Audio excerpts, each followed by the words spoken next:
Come on, we got to step it up. We got Mr. Green Screen in the building, man. You know, be doing this thing. We got Kofie in the building. One of them sports guys.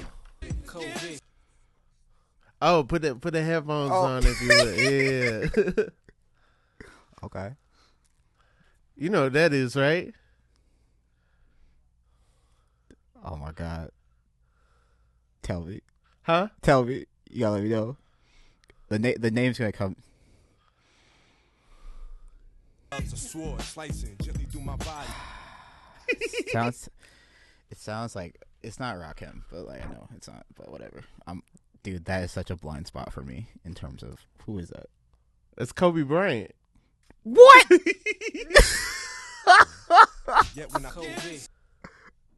No. Are we really gonna get into? We're gonna get into NBA rappers. We can get in whatever you want to get into. You know, man.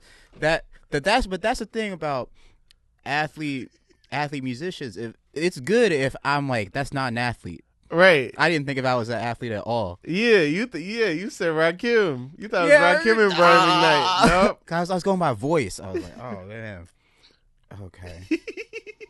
Oh my goodness. You know this? Ain't nothing, man. Let it sink in. This another athlete. Yeah. I haven't heard this one. This is a 9 out of 10 by Aaron Gordon. It's about Aaron Gordon. It's about Aaron Gordon got in the booth. He made Yeah. When he lost the dunk contest. Yeah, it's essentially a diss record to D Wade. Okay. Basically, God. if he would have got a 10, he was like, he could have bought a Benz for his family because he had like incentives in his contract based on him winning the dunk contest. Okay, I did not. Forgot about that. Yeah, I it was one of those things where you play the song and you're like, okay, it was enough. Yeah. I don't know, when this comes out where the world will be as far as playing Miles Bridges music. So the thing about it is that before everything happened, everyone was like, oh, he's the NBA rapper that doesn't sound like he's an NBA rapper. But now I can't listen to that. I can't listen to it. It's one of those things where I'm like, oh, good. Oh, no. Well, Miles Bridges is one of those people that didn't want to be a lyrical rapper. Like when you listen to Dame, it's like, oh, man, he just needs an engineer. And then he'll be on his way. Like, yeah, he's got $200 million, no engineer. No, Miles Bridges sounded like he wanted to, like, quit. Yeah, there would be YouTube comments on songs, but like Miles Bridges would be the first one to quit the league to start rap. Like quit rapping and go to the league. He's like first to go to the league and just because he has that Michigan sound. Mm-hmm. So it's one of the but he's not on my Spotify rap no more. I'll tell you that. Kofie, you are from North Carolina, correct? Yep, Raleigh, North Carolina. But you go hard for the Pistons. Yes, I do. So my parents were not sports fans. Okay. My parents were not sports fans, and they realized that I love sports a lot, and I'm an only child. So what my mom used to do, she was a public speaker. She used to travel always. Okay. So go here, go here, go here. So every time she would travel, she would bring back a piece of sports memorabilia. So the Bengals is the first NFL sports memorabilia, Pistons, then Mets, and then Carolina Hurricanes. Well, Carolina Hurricanes was the only local team. And the only one that probably won something. Yep. That brought the city together. That brought part of the city together at least because North Carolina is big college sports. So everything you could go to Duke, you can go to NC State. Your neighbor might be North Carolina. Right. Wake Forest is involved. Like there are so many different colleges. Like the state can't just agree on a team, right? But Carolina Hurricanes, when they came in and then they won in 2006, I think I was like, oh, okay, this is the Carolina Hurricanes. I like them. Did you go to the parade? No, I was 10, 11. I have never been to a sports parade. No, me neither. No. I don't think I have either. The Rams and the Dodgers didn't have parades when they won because of COVID. So, yeah, I don't The thing is, 95 Braves. I was too young. Like, I remember when they won, and it was like, oh, wow, baseball is over. We won. Everybody's jumping on each other. This is cool. Like, I was like 7, but then, there was no way I was going to the parade. I had school. I remember I was in D.C. when the Capitals won the Stanley Cup. Okay. And I lived close enough to the arena that we were able to go like that same day. So it wasn't the parade, but it was when they shut down Gallery Place, and they were all of these fans just like proud in the city. So that's the closest I've been to an actual parade. But I was only there for 20 minutes because someone tried to pickpocket me. So I was like, it's time to go. Like, let's leave. Dang. You know, we were like, let's go to U Street or DuPont Circle. Let's go somewhere. Let's get away from here. There's too many people here for my taste. Did you play sports?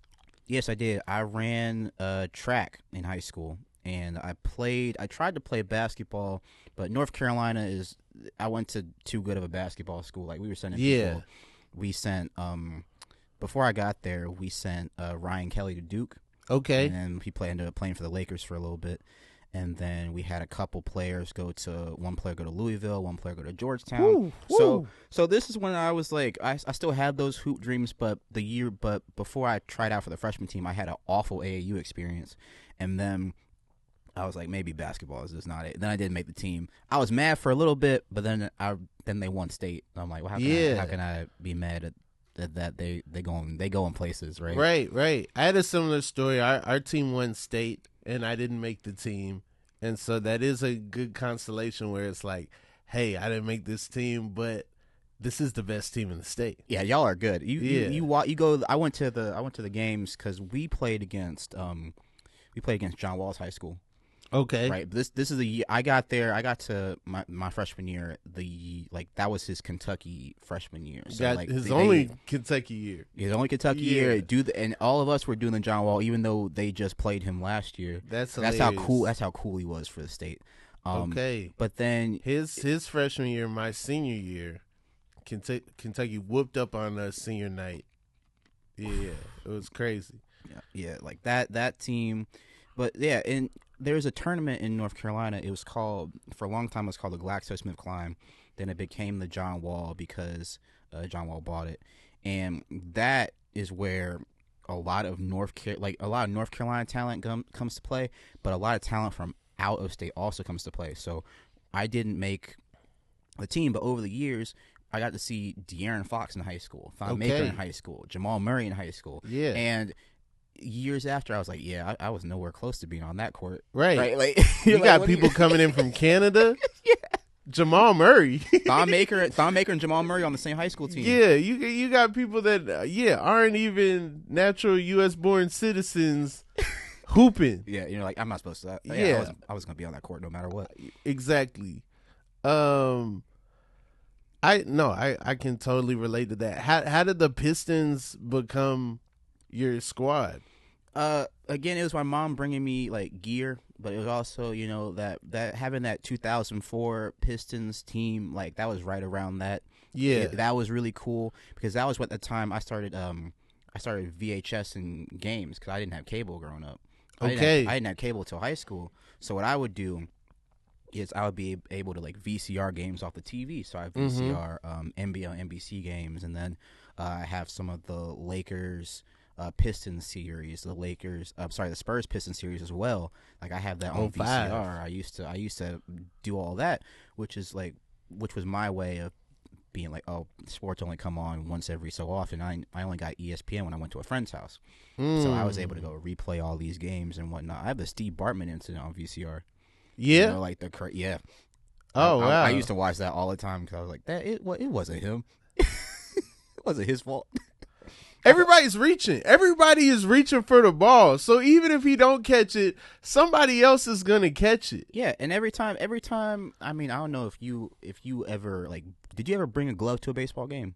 No, I always got to the game and be like, oh yeah, people bring gloves, man. God, dog. I think that's the mentality because sometimes if you go to so many baseball games, you're like, I want to catch a foul ball. That's right, a lot of fans' dream to catch a foul ball. So I felt really bad for him.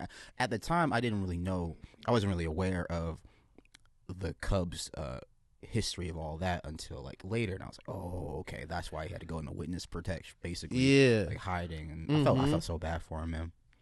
No, that was a wild time, and then like there were like plays and sketches and everything, and yeah.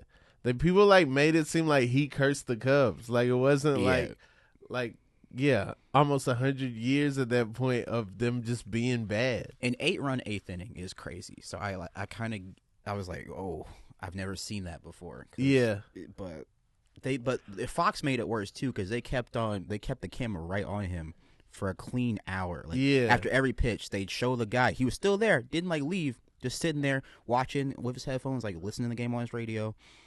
I felt so bad, man.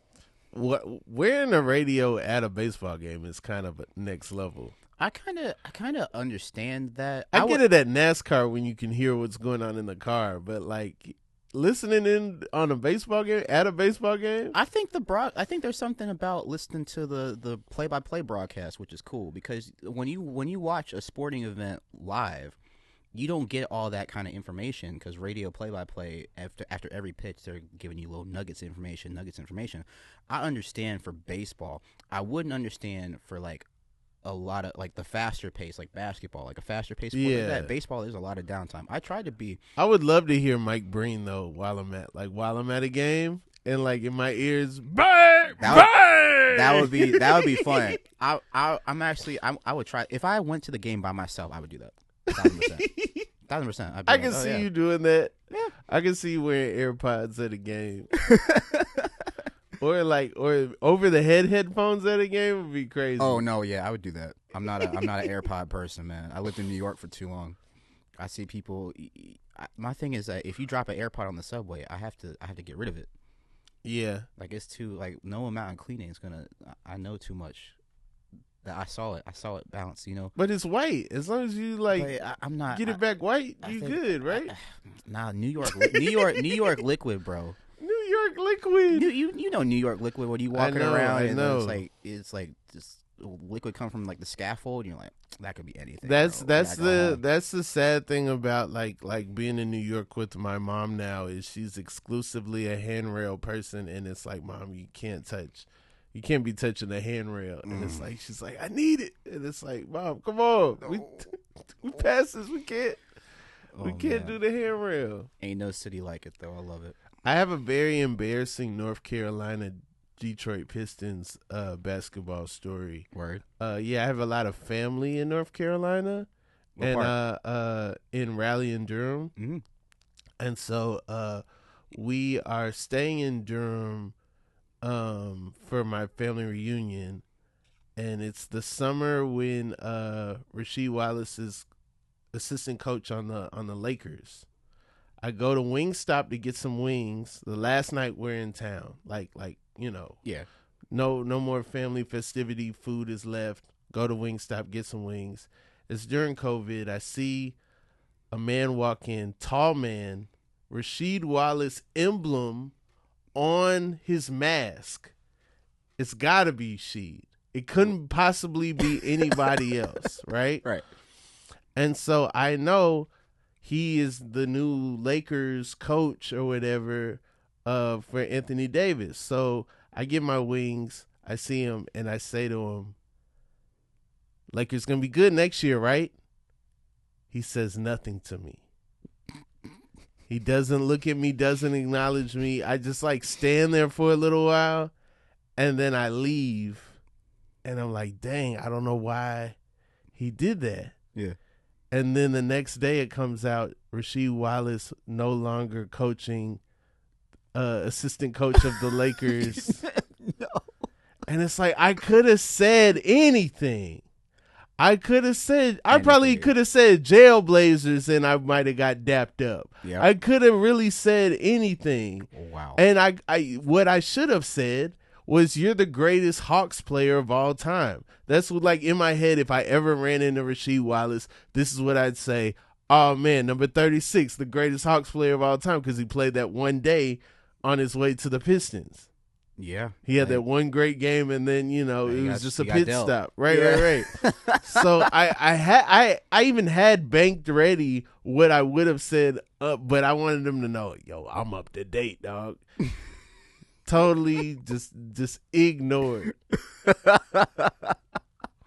Yo, that's crazy. I remember I was a freshman. I was working at USA Today as an intern, and I got. You were there telling them that they were making fun of Caitlin Clark, right? You were saying that this means, oh man, you got poked in the eye, right? That man, I'm like, where do we begin on that? I was like, it's been a decade of that celebration being out. Anyway, that's not the point. Right? Did you see the Olympics? Didn't you see the Olympics? Right. How do you cover basketball and not know what 3 shots to the dome means? I don't know, man. That's beyond me, bro. But I was interning at USA Today Sports one summer, and I was an intern, right? So I was still, I went to college for broadcast journalism. Got the internship. That was Come all on, well man. and good. Hey, I didn't get in the broadcast journalism program, man. All the respect, dog. Good grades over here. Oh, not the real was intact. Yeah. Hell yeah, dude. Yeah. So I got a opportunity to be like in a phone press conference for World Team Tennis. Okay. So we were interviewing Andy Rodic. Now I know Andy Rodic. I'm like, yeah, one of the fastest servers of all time. I'm like, I'm not really a big tennis person. Hosted SNL after that U.S. Open. Mm-hmm. And I in the press conference, I asked Andy Rodic, I said, how are you using World Team Tennis to help prepare you for the other majors? And Andy Rodic, there's a little bit pause on like a speakerphone. Andy Rodic goes, well, I'm retired, so I don't know if I know anything about it. So that was when I learned, I'm like, you can still play tennis and be retired from tennis. Yeah. And I went to my supervisor, be like, I fucked up, man. I'm sorry. She was nice about it, but at the same time, I was like, it was weird to like embarrass yourself in front of someone that well known. You're just like, man, right. Dang, I cooked it in front of Andy Roddick, bro. I mean, but if you're retired, why are you still playing? That's what I thought. I thought that World Team Tennis was. Again, that's bad research on my part. No, World Team Tennis is their big 3. What's the other one? I'm saying like Ice Cube's big 3 of tennis. Oh, yeah, okay, yeah. I've been to one of those games. The big 3? Uh-huh. If you've been to one, you've been to more than one. I went to one. They played several games in one city. Oh, I was okay. Well, I was at NABJ. 1 year when it was in Florida, and they were big 3. They were big 3 tickets. NABJ is National Association of Black Journalists. And the big 3 was like, oh yeah, and so we drove all the way down to the Miami, what was it called, American Airlines at that time. Yeah, and went to a big 3. It was fun. It was fun. It was a fun. It's a fun time. It was good. Yeah. I was like, yeah, okay. I see the vision. Right. It's not just half court. It's like they make a big little court. Yeah, they got the 4-point spot and stuff. Yeah. Do you think Caitlin Clark would have been all right if she would have went to the big 3? Yeah, I think she'd be all right. I think she just would have sat at that 4-point spot. It's the range. Yeah, it's definitely the range. Just sit on the 4. Just go straight to the 4. Yeah, it's the range. Like I trust her in the range. The range is universal. It don't matter where you're playing. If you can shoot from that far, you can shoot from that far. Right. Who is winning it all in the WNBA and in the MLB? Oh man, I haven't. The Liberty looks strong. Yeah, I'm not like this is my. They're due. This is a year. I mean, this is WNBA where I'm still like trying to like get into it more. Okay, where it's like I'm all here. Right. I'm here being like, I'm here. Women playing basketball, I guess, dog. It's lit, hey, bro. Man, like raise some babies, dog. Why you got a job? I get it. Nah. I'm out here. I'm trying to like learning a new league. It's not easy where it's like as much as I cover sports all the time, there's so many leagues to cover where it's like I tweeted out last week, I'm trying to get back into soccer.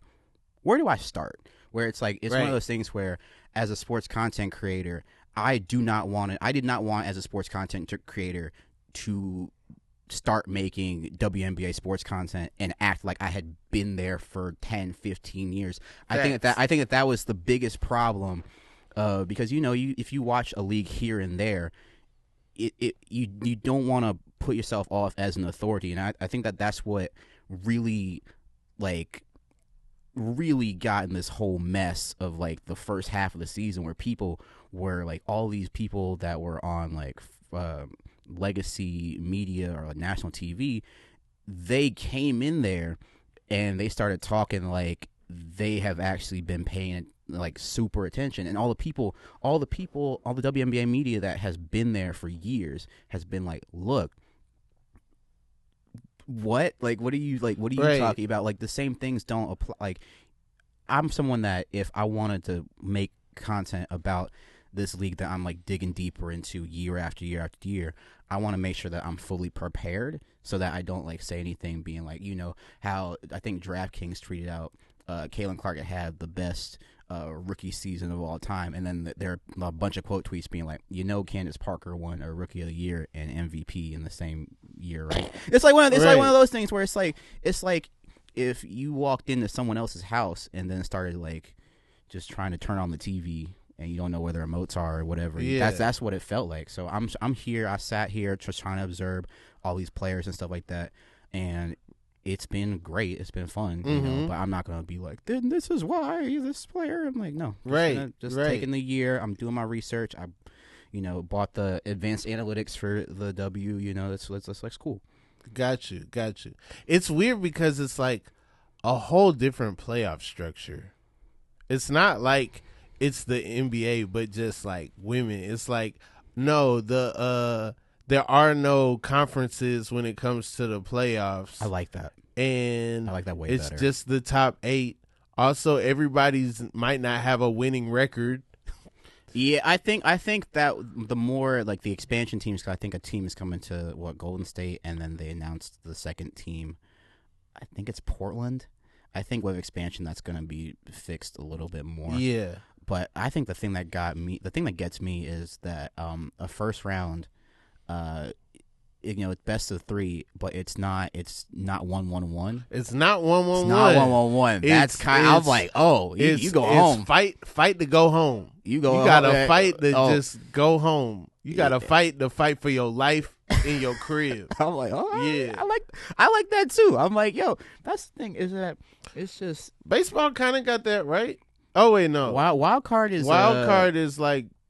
I think it might be that 2-1. Yeah. Because I feel like the Braves got to play in San Diego again. I was like, hey, what's going on? Hey, bro, that Braves Mets game, that was so funny because it was just the second game was just like, all right, if we each win a game, we're both in the playoffs.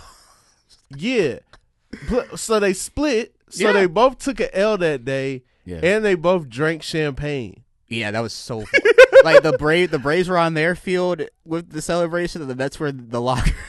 The league said that the Mets couldn't celebrate after the first game. They couldn't celebrate until after the second game. Yeah, and so it's just like alcohol in their system or not, they know that they're going to the playoffs, and they know that they're not going to San Diego. They're going to Milwaukee. They got a shorter flight, so they probably like chilling. And the craziest thing is that they had a game the next day. They both had a game the next day. So the starting pitcher, Severino, was like, "I'm drinking water because I'm starting tomorrow." But right. I don't think it. He gave it 2 in the first. I don't think it was the same. I mean, the Mets won though. Yeah, they did. Yeah. It's always weird when the Mets are like in the playoffs. It's just one of those things where we had a interesting season because our season was dead in the water. Who is we? I'm a Mets fan. You know that. I told you. I said that. She paying attention. Too many. You have too many teams in too many places I'm sorry, for me to keep up with, and then you just wear random hockey jerseys. Yes, I do. And random like I'm a you collector. got on a whole NASCAR jacket right now. Like I can't keep up with it all. Yeah, you can't place. You know, when you're not like hunched over crying about the Pistons, I really don't know where you stand. You just be stressed out on TikTok. I had a bunch of. So that's the interesting thing is that people will like hear me talking about a team and be like, "Man, you're a fan of this team too," and I'm like, "No. I was making Panthers content," and I was like, Panthers and Pistons." I'm like, "Whoa, it's first of all Bengals Pistons." If you haven't, you got to check Kofie out. Got some of the best sports content. One of my favorite series that you do is your favorite things about sports, where you just talk about random things that you remember that you like, throughout time. Yeah. I think that there is just not enough moments in sports or types of things in sports that we celebrate a lot. I feel like the way sports media has gone, it's turned into how can we talk about what's going on? How can we spin it this way or whatnot? And as someone that is able to have like the page that I have, I'm able to talk about what I want, which is something that I like really prioritize. Yeah. In content creation, because I'm someone that doesn't like being told what to make. Mm-hmm. Where it's like you could tell me as a YouTuber being like, if you kept this kind of content forever, you can get this way. I'm like, yeah, I can get to where I want it to be, but I'm not making what I want. Right. I'd rather take the long way, be like, oh, there's steady growth, but I'm still making what I want because I feel like that's my best work versus if I sacrifice that for something where it's like, oh, you're making this kind of content, it's the most popular content. I'm like, I don't care really about what's most popular right now. Mm-hmm. I'd rather stay like with, I can talk about this, I can talk about that. And that's why I love short form content. I can just talk about, if I have something to talk about for 2 minutes, I can just talk about it for 2 minutes. That's it.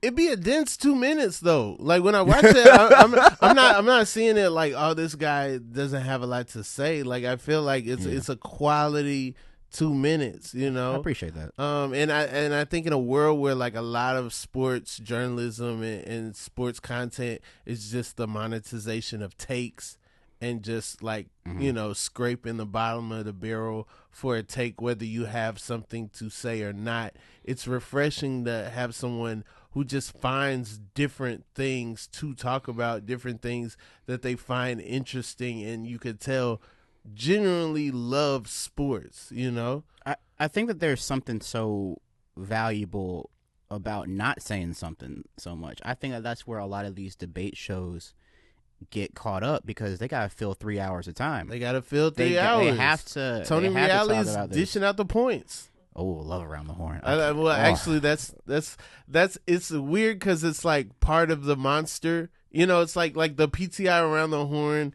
started the monster that we're living in now, but they also did it right and with the right people. Yeah, they helped start the wave, but they were never part of the problem. Yeah, in my opinion, where it's like we got Wilbon, and Kornheiser, and then even like Pablo Torre when he subs in, when someone gets subbed in on PTI, it's still like the same. Like that's so cool.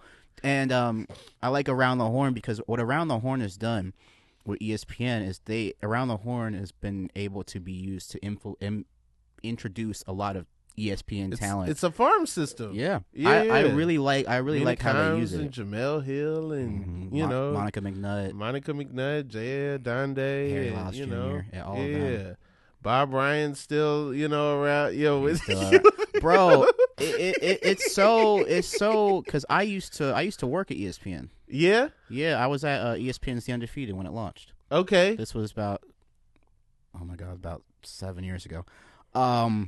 And yeah, I used to work in the Washington D.C. ESPN ABC building. Okay. So at one time I was like going to lunch. I saw Bob Ryan just like power walking across I was like, all right, wasn't expecting to see that today, because it's one of those things where like the Undefeated office was its own separate like kind of thing. If you don't know who Bob Ryan is, he's a Boston reporter that I guess like imagine if Senator Palpatine from Star Wars reported on the Celtics. He been there for a minute, man. Yeah, he been there. yeah. It's been He's been suspended from ESPN several times for saying wild things about different players, and then when he comes back, he always looks much older. When he comes back, it's like, dang, what is Bob Ryan? I don't know what he's up to, but this sports stuff, man. You do it your whole life. That's your gig. That's what I wanted to do. I would watch PTI every day. I would watch Around the Horn every day. I would read Kornheiser's articles in the Washington Post, and I would read Michael Wilbon every day, and then I would, I had Sports Illustrated every week sent to my house, and like I really thought that's what I wanted to do, and then just kind of like through the frustration of not getting to do that, kind of got me on stage or whatever. So, because I've seen you perform like multiple times, bro. You're really good, dude. Oh, thank you. You have one of the most like unique deliveries. I feel like I have no control over that. That's just that wasn't my doing. But yeah. Nah, it's like I feel like it feels like the most authentic comedy, and that's why I respect it a lot. But yeah, like that's. Yeah, but it really came from me being frustrated. Every time I applied, I guess that unique delivery isn't the best for broadcast journalism at times. I think the thing is that I went to college for broadcast journalism, but like as soon as I got there, there were people that could like recite what's the not an atlas, what's the almanac. They can recite. They can recite the almanac, like a sports almanac. I'm like, oh, y'all like sports way more than I do, right? You're not one of those guys? I'm one of those people. Like where if I say Super Bowl XL, you won't be able to. Not be anymore. Like, no. I'm not. I'm more of a researcher than like a rattler off of stuff like that. Yeah, I think it's one of those things where when I got to college, because that was the thing when a lot of people at the college thought that just like knowing a lot about sports was enough. Right. Yeah. I think that you can know enough about sports, but once you do a doubleheader baseball play-by-play, that's where that really like people that really love it. Because that's why I got out of wanting to do play-by-play for a long time. Yeah. Because I was in college and I had a. Where did you go to school? University of Maryland. Okay. Yeah. Yeah. So I did a baseball doubleheader, man. And after the second game, I was like, I don't think I like this anymore. 2 games back to back, that's a lot. Yeah. That's a lot. And like that but that's the job. Yeah. That's the job where it's like baseball, it's you could be working 6 days a week, you could be working 5 days a week, you could be and on top of the travel, on top of that I grew up wanting to be a baseball play-by-play person, and then I had to switch gears my freshman year. And then the person that I did basketball with for play-by-play, he now does I think he does the Royals radio. Okay. Like, so that was one of those guys. I looked at him and I was like, "Oh, you're going places here, bro. I'm good. Y'all got it." Like, it's one of those things. So then I had to pivot, and then content creation wasn't really what it is now when I was in college. So I did like the social media team stuff, and then that's what landed me at SB Nation. I've been SB Nation Seeker base ever since then. Like, also making sure I have my own platforms, just to have outlets. Yeah. I mean, like, what's dream scenario? Is it Kofie Sports Programming Network, or like what is? I think the dream scenario is just being self-sufficient, like industry proof, right? I've seen a lot of rounds of layoffs in sports media, especially from my company and other companies in general over like the past 7-8 years. I don't want to feel like if I get laid off, I don't want to feel like I'm just starting from scratch. Like I got to start the YouTube channel. I got to start, because I feel like starting on the internet into the void is like a very terrifying thing for me. Because it's like you have one of these things where you see a lot of people being like, okay, if I lose, it reminds me of Vine. Right? When Vine shut down. When Vine shut down, time. How did that happen? How did we let Vine shut down. What, did you ever see an advertisement on Vine? No, maybe that's why I loved it. Maybe that's why I loved it. That's true. That's true. Yeah, you didn't get the sponsors, the sponsored content, like all that. But when Vine shut down, there were a lot of like my favorite Viners. Some of them ended up becoming YouTubers. Some of them pivoted to Facebook. Some of them pivoted to Instagram. But others disappeared, and you never saw them. 7 seconds. I can't do a 7 second. And that's when from Vine, I was like, okay, I learned the lesson here, where it's like every platform, no matter how dumb it sounds at the beginning. I thought Vine was the stupidest idea ever. I loved it immediately. I was like 7-second videos. Like who? Like I thought it was so stupid, and I was like, because that was when, and then because that app just launched, but now I look back and I'm like, knowing the ideas I have now, I'm like, oh, did I miss the boat? So I promise to never like think that way again about like a new app. Or it was really good for Vine? People getting crossed up. Oh yeah, because it's just enough time to see somebody just get floored. Vine was good for highlights. I interned at DC United. Okay, my sophomore year of college, and what I did is I pitched. I was like, what if I hang around the field and start like vining highlights, or like I try to get the goal or try to do that. And that was actually one of the more, because Vine was very integrated to Twitter. I think that was like the quickest way to just get something out. And I was like, okay, because that was 3-4 years after I thought it was the stupidest idea ever. I see this. I'm like, I see the value in it. So yeah. I mean, how did you know? That's the thing about soccer. It always looks like something's gonna happen, and then it doesn't. A lot of deleting. How do you? A lot of. It's like fishing. It's like fishing. I love fishing. Just put it back in the water. Just take it out. Oh, nothing. All right. This looks interesting. You fish with a line. You fish with a. You have a like, a whole thing. Live bait, real bait. I had a line. I like the live bait. I like worms. Yeah, that, I haven't been in a long time, but I miss pier fishing. What's pier fishing? Pier fishing, when you North Carolina, you just go to the beach. Well, it's not a North Carolina thing, but it's like you go to the beach, you go to the pier, okay, all right. Have a Bojangles chicken biscuit at 5 in the morning, just catch nothing, go home. Yeah. Shout out to Bojangles, man. I think they're coming to LA. I don't like it. You don't like that it's coming to LA? Yeah. That's fair. Because when Southern things come out here, they don't do them right. Because I think the main thing about Southern fast food is how cheap it is. And I know that Bojangles, the sweet tea is free. I know that's not happening out here.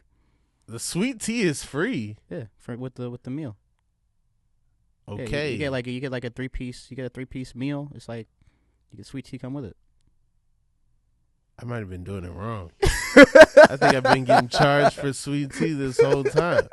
It depends on what kind of meal you get. It's like like a 2-piece chicken, 3-piece chicken. Yeah, sweet tea come with it. There's a Bojangles in Columbia, South Carolina. Whenever I go to Charleston, that's like my marker of like, okay, we're almost there, but it's time to eat.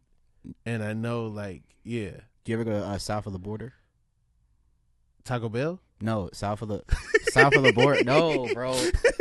Did you ever make the did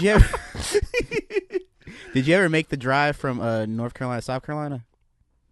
Yeah. Have you ever saw all those billboards where it was like you're 95 miles away from south of the border? No. So south of the border is like it's like a stop, but it's like a stop and shop, like big. They also got like amusement park stuff. It's in the middle of North Carolina. It's like at the border of North Carolina and South Carolina. But the thing is about them is that they have billboards spanning like 200 miles. So like every mile, it's like, oh, you're 93 miles from south of the border. Okay. I think it's I-95. I'm not sure. I never drove. Okay. Yeah. Well, then I probably drove through there. It probably wasn't. I've driven from New York to Atlanta before. Okay. So it probably wasn't. I was a kid, so that was like the cool. Cause I knew they had like an MLB arcade game that I was looking forward to playing. Mm-hmm. So that was the highlight of the road trip. Is playing Blitz at the I like Blitz a lot. I'm not really a big fan of NBA Jam though. You're not a fan of NBA Jam? No.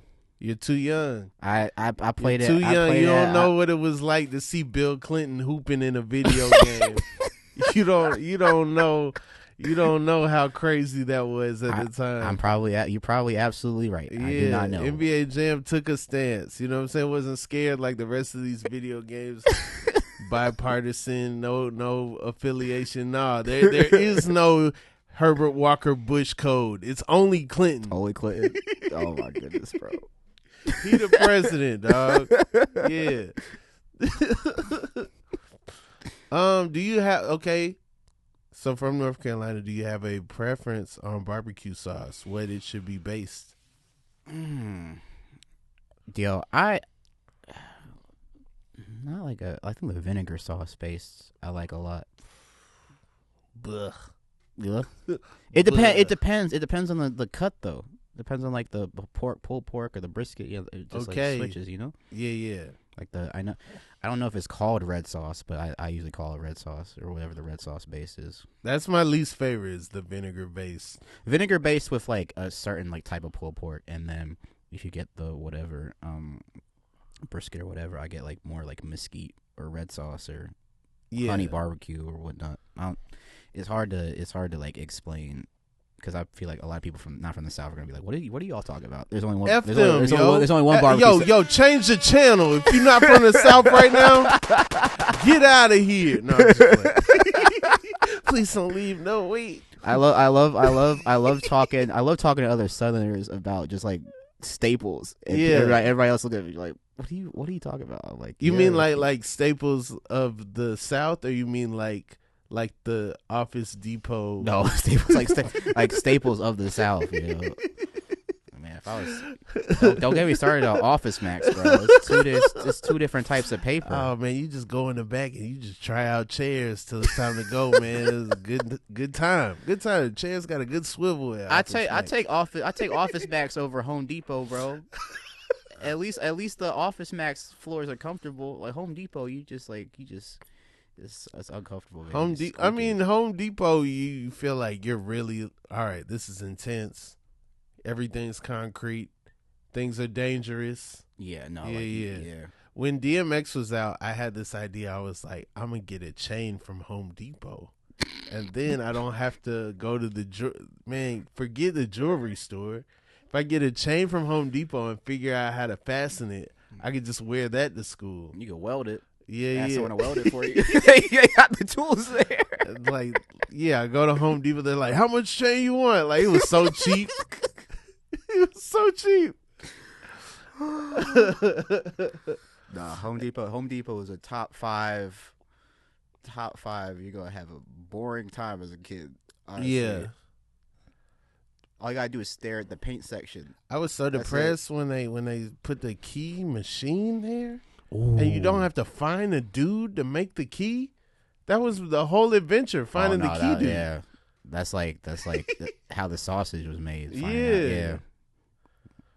Because then it felt official. Now it feels like any person could just come and just like take your house key and make 30 copies of it. And yeah. But back then it was like, nah, you got to talk to a person. You got they got to look master. you in the eye.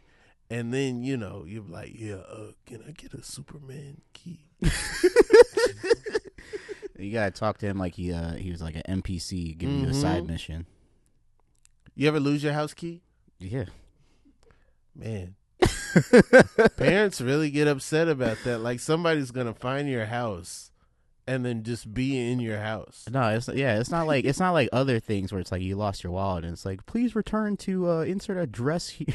Like my actual key is like, hey man, if you can find what door this key is for, then all power to you. Like, we'll be all right.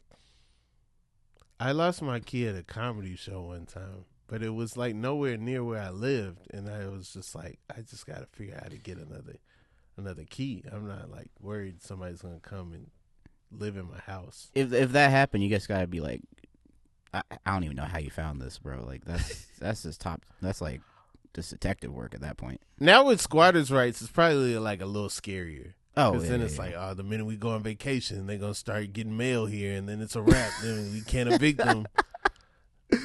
Oh man, yeah. I haven't lost a key in a while, but like it's one of those things where it's like I've lost a mailbox key multiple times though. That's one where I'm like, if you're trying to get into the mailbox, then right, all right, fine. That more hurts you than anybody else. Yeah, because now it's like, all right, there might be bills in there, or like, you gotta pay them now. That's the rules. Mm-hmm. You touch my bills, they're your bills now. How do you feel about wearing sports memorabilia to sporting events? Would you go to a sporting event wearing a team that is not your team, but is the team playing? Do you think that's fly? Do you think that's like whack? What do you mean? What do you mean? Like, if I'm not a fan of the team? Like, okay, every now and then at a Falcons game, I'd go to a Falcons game. There'd be a guy there with a Cheesehead, whether Green Bay was playing or not. He's just like, I'm a Cheesehead every Sunday. I don't care if Green Bay is playing here. It could be Falcons, Panthers. I'm wearing my Cheesehead. Because that's not the same as like going to a concert and wearing a different band. I know that's a thing, right? You can't. It's whack if you wear the actual band you're going to go see. That's right. A little weird though. I think if the Packers are nowhere, if the Packers are playing, bro, go see them. What you doing at the? They don't. This person, I think they live in Atlanta. They just a Packers fan. If you live in Atlanta, what I've learned here, because what I've been doing recently for the last couple of weeks is I've been looking at LA sports bars. Yeah. That are fans of like not LA teams. Yeah. If you're in a big enough city, if you're in Atlanta, odds are that there is a Green Bay Packers bar in Atlanta. True. Because there's a Bengals bar in LA. Yeah. There are maybe two, but that's your football team, the Bengals. Yeah. Yeah, there's a Bengals bar in L.A., so that's the project I'm doing right now. How was that L.A. Super Bowl for you, where the Rams were in the Super Bowl in L.A. playing the Bengals? I wasn't living in L.A. at the time. I was visiting, so I was like, that's when I was like about to move. So I was like visiting friends that lived out here. They had a Super Bowl party. I was the only Bengals fan there, and but the thing is that no one at the party were Rams fans either. Got you. For all Dr. Dre and Snoop Dogg fans. Dude, you can't even ask me. I blacked out at that Super Bowl party, bro. After that loss, we were drinking soju. You know, it was one of those things where like soju won the Super Bowl that year. But yeah, that was one of those things where all leading up to the game, I saw way more Bengals fans than Rams fans throughout LA. You know, I went to Venice or whatnot. But I think that's the thing where it's like Bengals fans, this is like I forgot the last Super Bowl they were in before this. It was like at least 89? 30 years. Yeah. Yeah. Like families traveled. Like this might be the last time we as a family might see this. Yeah. Right. So Bengals 49ers, I believe. Yeah, probably. Maybe New Kids on the Block did the halftime. The catch, I think, might have been that game. One of those things. Okay. It's like that where LA as a sports city is very interesting to me. Yeah. It's very interesting because, you know, there are a lot of teams, and then both football teams, like every time the Chargers and Rams play at SoFi, if they play the Niners, it's a Niners home game. You know, it's interesting. I wonder what that means as an athlete if you're playing at an arena and you don't really have a true home game all season. Right. Or like you're in the visitors' locker room, but like you share a stadium, so it's just like, yeah, but we're normally over there. Yeah. And our colors are very similar. Like when the Rams play the Chargers, it's the weirdest thing ever. Like, it's one of those things where also like LA's also has a lot of Raiders fans. So it's like a weird thing where it's like, I feel like, I don't want to speak for LA fan bases or whatnot, but it's interesting seeing like there are a lot of fan bases of different California teams in LA because of the history of the teams that are moving. And then, you know, San Diego was there. They were there for decades, and then they moved to LA. And I was like, okay, well, they started in LA and then moved to San Diego and then moved back. Yeah, but like that was like a long time in between. And it takes so long. It takes so long for a city that already has plenty of sports teams to rally behind. Because Right. the Titans, when Houston moved to the Titans, the city was able to like rally around them, because not only did they reach the Super Bowl pretty quickly, but it was like, this is our team. This is our team. Where it's like in LA, it's like, well, this is like one of 4 teams that have like been 3 or 4 teams that have like been in the city at one point. Right. I feel like that's not enough to be like, oh, hey, we're here now, and then switch over. I guess the Rams was in LA and then they left. They were in Anaheim and then they left and then came back. Yeah. Yeah. It's pretty nuts. It's pretty nuts. Because like now I've been to San Diego on a Sunday and went to a sports bar. And then it's just a free-for-all. Because some people are like, the Chargers, we're the Chargers town. And the other people are like, F the Chargers, they bounced, Yeah. And then it's just also people from all over who just like their squad, Yeah. No, I think LA is interesting because, New York City, there are a lot of team-specific sports bars there. Yeah. And LA... it has a few, but not as much as New York. Either that, or it's not as like well known. So I want to use like my like platform as someone that lives in LA, as a sports content creator, as someone that's getting more and more interested in travel, to be able to be like, oh, hey, Thursday Night Football, if you're a Giants fan, you can go to O'Brien's in Santa Monica. Like, this is a Giants bar. Oh, that's cool. I want to do, and I know that there's some like people that have like done that research, like there's like a small database, but I want to like go in person, like read the room, because like a sports fan base that's very far away from home is a very interesting thing to me. Yeah, honestly. No, there's a Georgia bar here that you can watch Georgia games at. There was definitely a Georgia bar in New York, American Whiskey. Whiskey, yeah. Yeah, I've been there. Have you, is there a Maryland anything? So the Naughty Pig does Ravens. Okay. Like the Baltimore Ravens, but they also have other teams. So it's not like the Ravens they've planted a flag down and been like, this is a Ravens bar. Like, I've been there and there's been Eagles fans and stuff like that. I think the thing is that for certain, if there was a Maryland bar, I would be very impressed. But also I feel like I don't want to be like the starter of like a Maryland alumni network, but I feel like a lot of these is just like a bunch of like there are a lot of Facebook pages that I have joined where it's like the Lions fans of L.A. and it's like, oh, we're going here. I stumbled upon the Lions bar. It was pretty nuts on Monday night. Yeah, it was crazy. It's like one of those things where going to it, stumbling upon it is kind of crazy because you're not expecting that. Yeah, no, I was going to a show and then like the show was at the Lions bar or whatever, and it was Monday night, so normally Sunday, so there's no way I would have known. And then it's like I happen to have on some like powder blue J's, but like I wasn't. Yeah. I didn't know, So it's just kind of like, oh yeah, I'm glad they won. I'm glad people be in a good mood when the comedy show pops off. But yeah, this is kind of crazy. Yeah, I think I find that just so fascinating. Just about like, hey, there is definitely a story here because these like a Bengals bar doesn't just show up in Los Angeles. Like there's a story here. Like the 33 Taps became a New York Knicks bar during the playoff run. Like that's like a well-known kind of thing. Yeah. But that happened organically, and then not only that is like the establishment bought in. It's not like 33 Taps at that time was like a Knicks, like a New York owned thing. It's like, oh, okay, a lot of Knicks fans come here. Okay. But also there are a lot of New Yorkers in Silver Lake. They got sidewalks. They got like, Yeah. Yeah. I like I like walkability. Yeah. So you go to 33 Taps and it's like, okay, the Knicks game's on the big TV. Oh, all right. Yeah. That was fun to watch the LSU Iowa game last year. This year.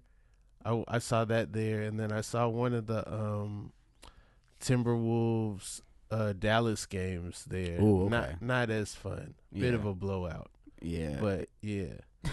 But like a lot of Minnesota people was wearing Minnesota stuff there. I think that 33 Taps attracts people who are not from here.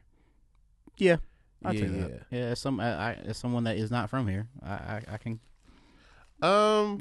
What's your favorite sports movie? Favorite sports movie? Yeah. Let's see.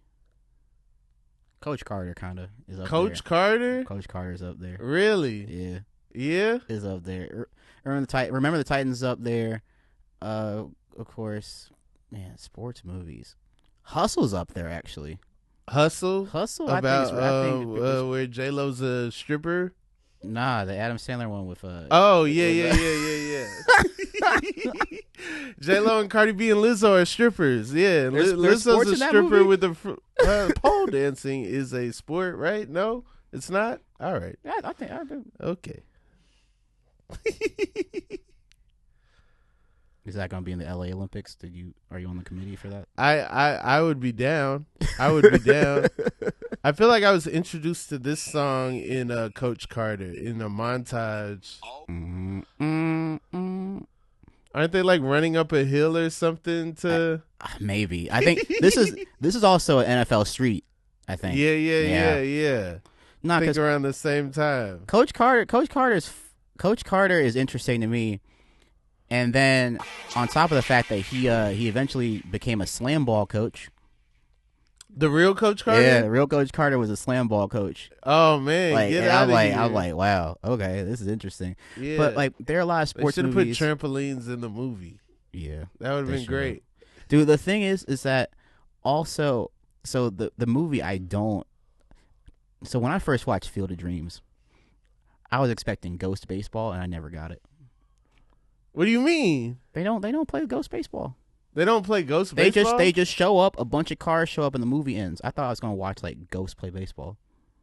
So you don't see Ghost play baseball? I don't Spoiler alert. That's what I thought.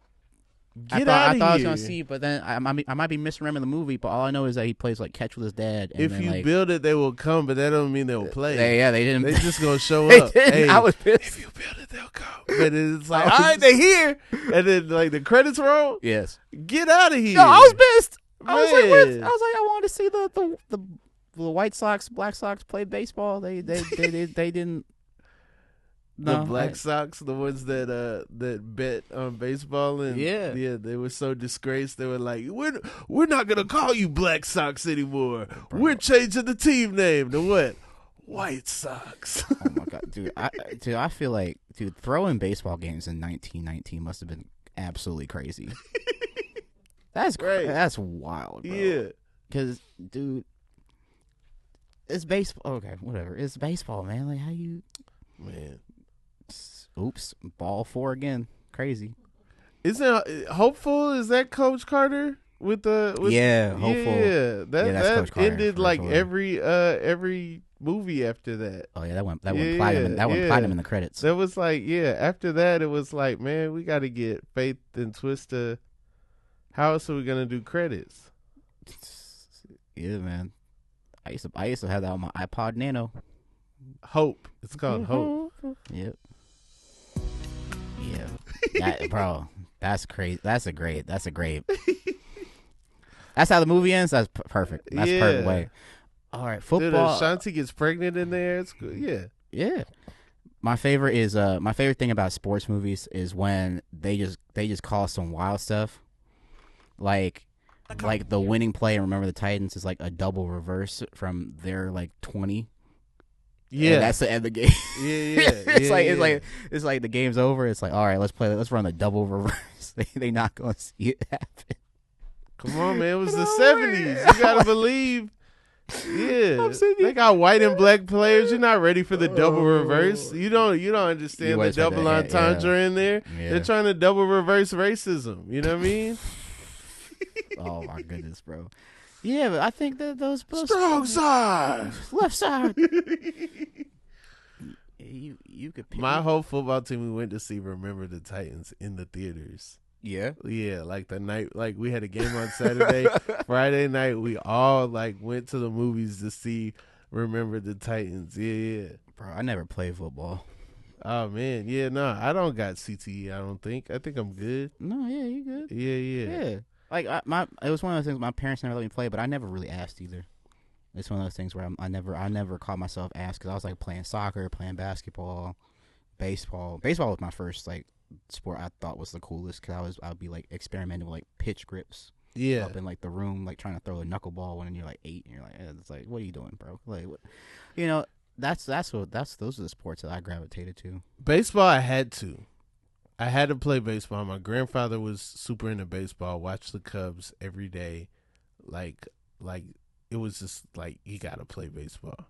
But I couldn't wait to play. I couldn't wait to figure out what football was. Like when I first played it, I didn't even really know everything. Like I didn't know all the positions. I didn't know. You know what I'm saying? It's like a lot going on that you don't know. I was just like, man, I can't wait. Man, when first time I put pads on, I was so excited. Pads used to be so big. They were heavy. They're heavy. It's like 29. Yeah. It's not a joke. It's like 25 pounds or whatever. I couldn't wait. Man, I loved it, man. You put your old T-shirt on over the pads in practice because you're not practicing with a jersey. Nah, you don't practice with a jersey till you got a grown man body almost. You know what I'm saying? Just an old PTA shirt just stretched out. You know? Yeah. You got a sport that you think that you never played that you thought that if you got in early that you would be like really good at?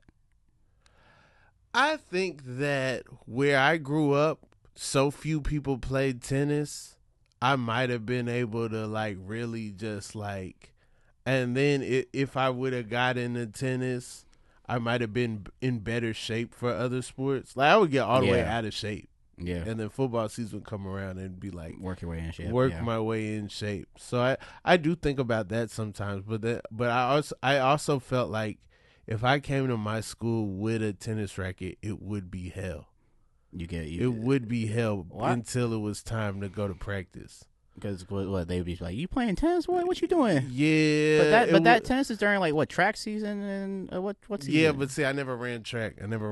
My sister ran track. She ran AAU track. Oh man, that's like another level. When them kids from New Orleans and them kids from Texas and Florida start running and they start with the lime green shoes and the shades with the one lens and stuff, it gets different. I ran against Bryce Love in high school.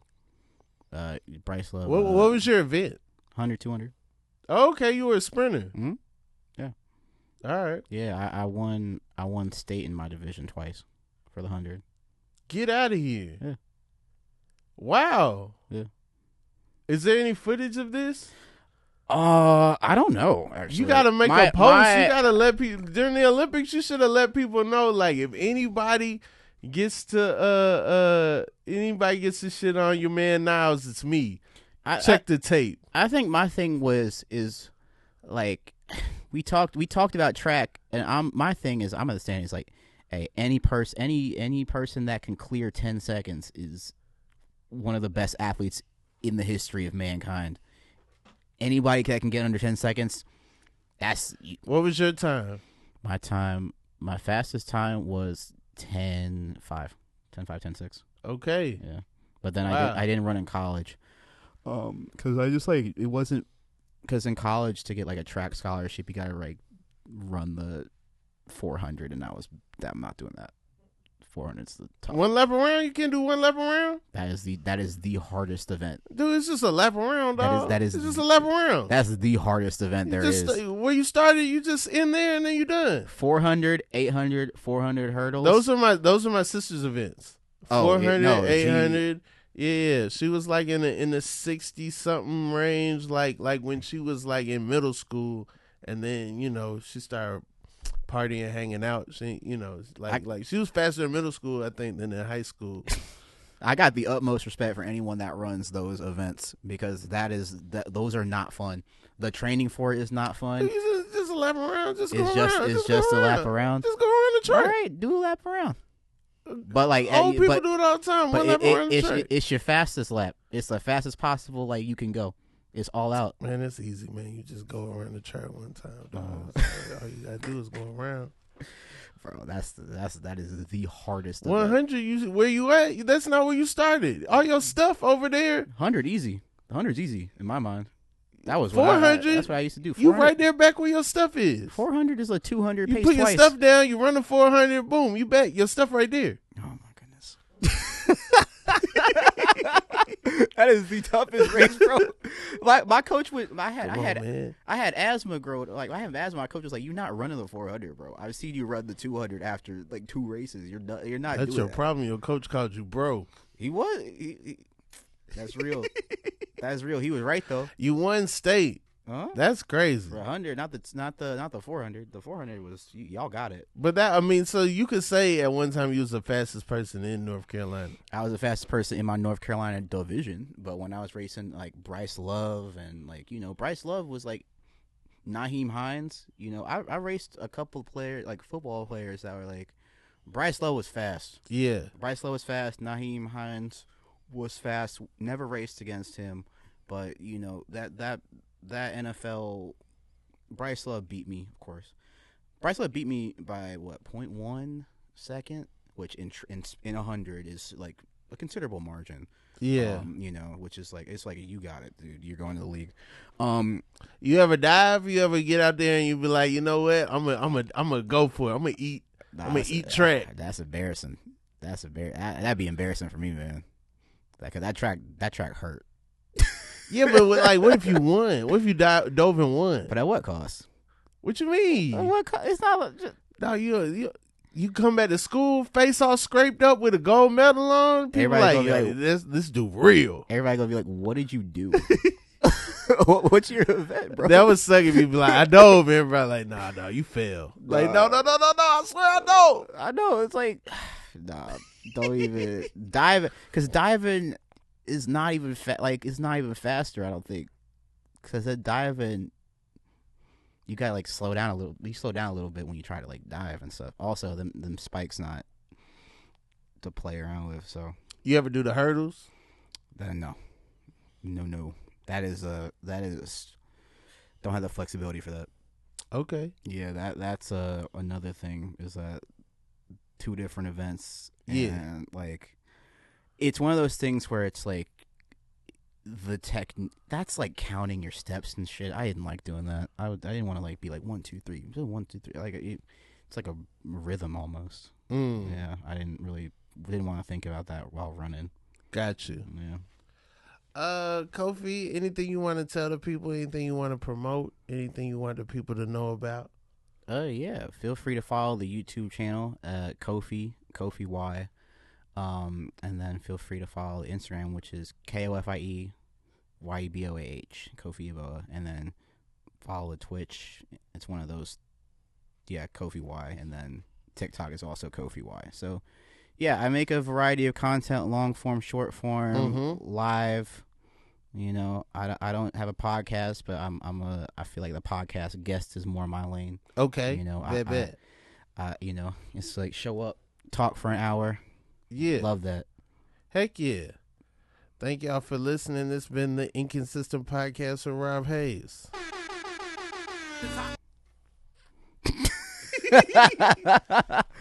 Oh, not the end. Not the end.